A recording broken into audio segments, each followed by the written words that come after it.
ਅੱਗੇ ਸਾਹਿਬ ਜੀ ਬਚਨ ਕਰਦੇ, ਸੁਵਸਤ ਆਥ ਬਾਣੀ ਬਰਮਾਓ। ਇਹਨਾਂ ਸਾਰਿਆਂ ਤੇ ਵਿਸ਼ਰਾਮ ਦੇਣਾ ਹੈ। ਸੁਵਸਤ ਆਥ ਬਾਣੀ ਬਰਮਾਓ। ਸੁਵਸਤ तेरी जय होवे, तू अटल रहे, तू सदा कायम रहे। हे परमात्मा तेरी सदा जय होवे, तू सदा कायम रहे, तू सदा अटल रहे। आथ माया, तू आप ही माया है। बाणी, तू आप ही सिफत सलाह दी बाणी है। बरमाओ, बरमाओ कहते ने ब्रह्मा। ਮੰਨਿਆ ਜਾਂਦਾ कि जगत की सृष्टि की रचना करने वाला ब्रह्मा है, पर परमात्मा तू आप ही ब्रह्मा है, भाव तू आप ही सृष्टि नूं बनाउण वाली माया है, आप ही बाणी है। ब्रह्मा के बचना के नाल सृष्टि की रचना नहीं हुई, तेरे बचना के नाल सृष्टि की रचना हुई। पढ़ के आए, कीता पसाओ एको कवाओ, तिसते होए लख दरियाओ। तेरे बचना के नाल, तेरी बाणी के नाल, स्वस्थ आथ बाणी बरमाओ, तेरे बचना के नाल सृष्टि की रचना हुई। इस करके तू ब्रह्मा है, तू ही ब्रह्मा है, तू ही सृष्टि की रचना की है। ठीक है, लोग मानते ने कि ब्रह्मा एक वखरी हस्ती है, लोग कहते ने कि ब्रह्मा ने सृष्टि की रचना की, पर गुरबाणी के अनुसार साहब ने बाणी दे विच इस गल का जिक्र किया है। साहब कहते उत्पत परलो शब्दे होवै, शब्दे ही फिर ओपत होवै। शब्द हुक्म, कीता पसाओ एको कवाओ। वो परमात्मा के हुक्म दे विच ही, परमात्मा की आवाज़ के नाल ही सृष्टि की रचना भी हुंदी ते सृष्टि नाश भी हुंदी। पंजाबी का एक बड़ा प्यारा कवि होया,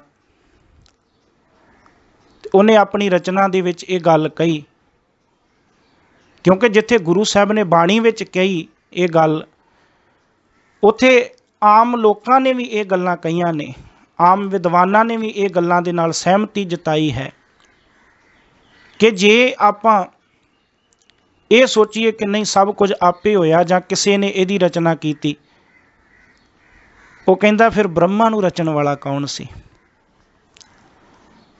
जे ब्रह्मा नूं कोई रचण वाला सी, ब्रह्मा नूं कोई पैदा करन वाला सी, ब्रह्मा नूं कोई नाश करन वाला सी, इहदा मतलब उस शक्ति दे पिछे कोई होर भी है, उन्होंने परमात्मा कहा गया।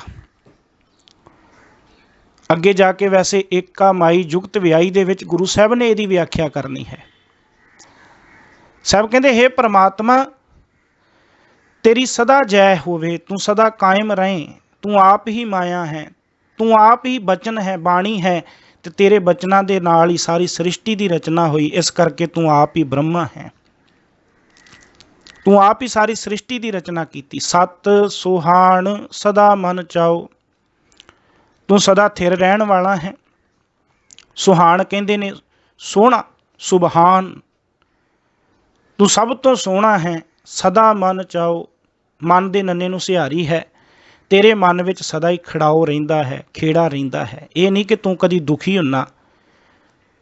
कोई बंदा, कोई मनुख अपने जीवन दे विच कई बारी कई ऐसे काम करदा जिहदे तो बाद उन्होंने पछतावा हुंदा कि मैं क्यों कीता, पर परमात्मा जिहड़े भी तू कारज कीते ने तैनूं उन्हां दे करन तो बाद कदी कोई पछतावा नहीं।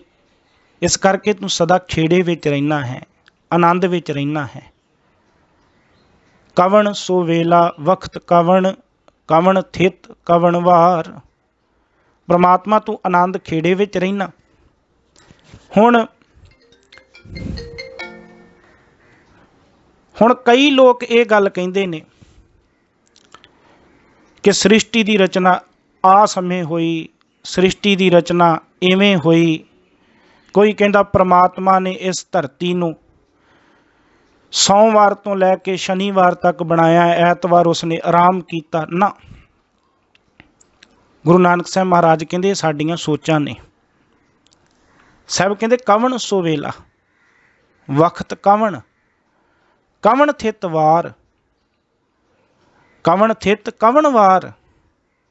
साहब कहते वो वेला केड़ा सी, वो वक्त केड़ा सी, कवन सो वेला, वेला मतलब समा, वक्त कवन, किहड़ा वक्त सी, किहड़ा समा सी ओ, कवन थित, किहड़ी थित सी ओ।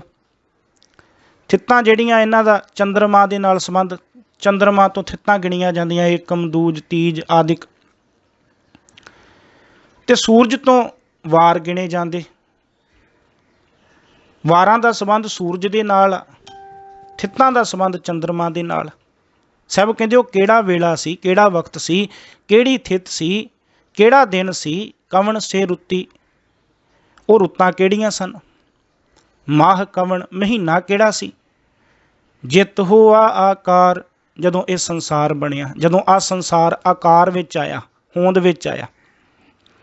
ਆਕਾਰ ਦਾ ਸੰਬੰਧ ਹੋਂਦ ਨਾਲ ਹੈ, ਆਕਾਰ ਦਾ ਸੰਬੰਧ ਦ੍ਰਿਸ਼ਟਮਾਨ ਦੇ ਨਾਲ ਹੈ, ਆਕਾਰ ਦਾ ਸੰਬੰਧ ਸਿੱਧੇ ਜੇ ਲੈ ਲਈਏ ਅਰਥ ਕਿ ਉਹ ਚੀਜ਼ ਜਿਹੜੀ ਸਾਨੂੰ ਅੱਖਾਂ ਤੋਂ ਦਿਖਾਈ ਦੇ ਰਹੀ ਉਸ ਦੇ ਨਾਲ ਹੈ। ਸਭ ਕਹਿੰਦੇ ਉਹ ਕਿਹੜਾ ਸਮਾਂ ਸੀ, ਕਿਹੜਾ ਵਕਤ ਸੀ, ਕਿਹੜੀ ਥਿੱਤ ਸੀ, ਕਿਹੜਾ ਵਾਰ ਸੀ, ਦਿਨ ਸੀ, ਔਰ ਰੁੱਤ ਕਿਹੜੀ ਸੀ, ਉਹ ਮਹੀਨਾ ਕਿਹੜਾ ਸੀ। ਜਿਤ ਹੋਆ ਆਕਾਰ, ਜਦੋਂ ਇਸ ਸੰਸਾਰ ਦੀ ਰਚਨਾ ਹੋਈ, ਜਦੋਂ ਇਹ ਸੰਸਾਰ ਹੋਂਦ ਵਿੱਚ ਆਇਆ, ਦ੍ਰਿਸ਼ਟਮਾਨ ਹੋਇਆ।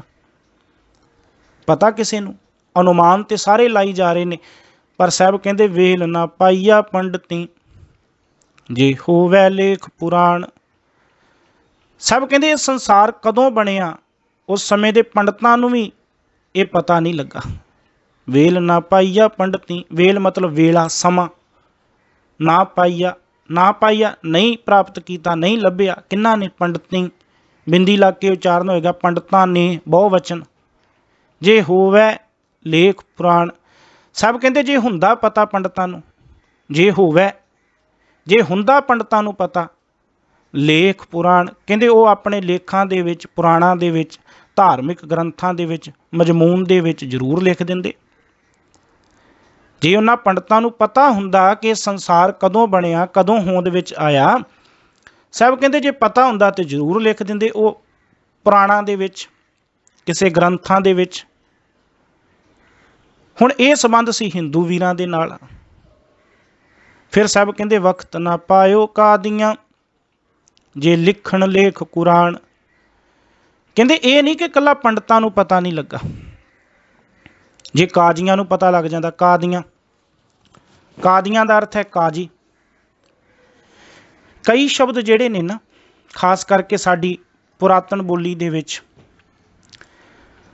ਉਹ ਸ਼ਬਦ ਜਿਹੜੇ ਸੀ ਸਾਡੇ ਬਜ਼ੁਰਗ ਐਵੇਂ ਬੋਲਦੇ ਸੀ। ਜਿਵੇਂ ਅਸੀਂ ਸ਼ਬਦ ਬੋਲਦੇ ਹਾਂ ਕਾਗਜ਼, ਉਹ ਬੋਲਦੇ ਸੀ ਕਾਗਦ। ਅਸੀਂ ਬੋਲਦੇ ਹਾਂ ਕਾਜੀ, ਉਹ ਬੋਲਦੇ ਸੀ ਕਾਦੀ। ਅਸੀਂ ਬੋਲਦੇ ਕਾਜ਼ੀ, ਉਹ ਬੋਲਦੇ ਸੀ ਕਾਦੀ। ਗੁਰਬਾਣੀ ਦੇ ਵਿੱਚ ਸ਼ਬਦ ਆਇਆ ਹੈ, ਕਾਦੀ ਕੂੜ ਬੋਲ ਮਲ ਖਾਏ। ਹੁਣ ਕਾਦੀ ਦਾ ਅਰਥ ਕੀ ਹੈ, ਕਾਜੀ। ਇੱਥੇ ਵਕਤ ਨਾ ਪਾਇਓ ਕਾਦੀਆਂ, ਕਾਦੀਆਂ ਦਾ ਮਤਲਬ ਕਾਜ਼ੀਆਂ। ਅਸੀਂ ਸ਼ਬਦ ਵਰਤਦੇ ਹਾਂ ਹਜੂਰ, ਸ਼ਬਦ ਆਉਂਦੇ ਸੀ ਹਦੂਰ। ਅਸੀਂ ਸ਼ਬਦ ਵਰਤਦੇ ਨਜ਼ਰ, ਗੁਰਬਾਣੀ ਦੇ ਵਿੱਚ ਸ਼ਬਦ ਵਰਤਿਆ ਗਿਆ ਨਦਰ। ਇਸ ਕਰਕੇ ਕਈ ਸ਼ਬਦ ਸੀ ਜਿਹੜੇ ਇਸ ਪ੍ਰਕਾਰ ਬੋਲੇ ਜਾਂਦੇ ਸੀ ਪੁਰਾਤਨ ਬੋਲੀ ਵਿੱਚ। ਅੱਜ ਵੀ ਸਾਡੇ ਬਜ਼ੁਰਗ ਉਹ ਸ਼ਬਦ ਬੋਲਦੇ ਨੇ, ਵਰਤਦੇ ਨੇ ਆਪਣੀ ਬੋਲੀ ਦੇ ਵਿੱਚ। ਅਸੀਂ ਕਾਗਜ਼ ਕਹਿੰਦੇ ਹਾਂ, ਉਹ ਕਾਗਦ ਕਹਿੰਦੇ ਨੇ। ਅਸੀਂ ਨਜ਼ਰ ਕਹਿੰਦੇ ਹਾਂ, ਉਹ ਨਦਰ ਕਹਿੰਦੇ ਨੇ। ਆਪਾਂ ਹਜੂਰ ਕਹਿੰਦੇ ਹਾਂ, ਉਹ ਹਦੂਰ ਕਹਿੰਦੇ ਨੇ। ਕਾਜ਼ੀ, ਕਾਦੀ। ਇਸ ਕਰਕੇ ਇਹ ਲਿਖਤੀ ਬੋਲੀ ਦੇ ਵਿੱਚ ਸ਼ਬਦ ਜਿਹੜੇ ਸੀ ਉਸ ਸਮੇਂ ਵਰਤੇ ਜਾਂਦੇ ਸੀ, ਅੱਜ ਵੀ ਵਰਤੇ ਜਾਂਦੇ ਨੇ, ਪਰ ਅਰਥਾਂ ਦੇ ਵਿੱਚ ਇਵੇਂ ਹੀ ਆਏਗਾ। ਕਾਗਦ ਭਾਵ ਕਾਗਜ਼, ਕਾਦੀ ਭਾਵ ਕਾਜੀ, ਨਦਰ ਭਾਵ ਨਜ਼ਰ,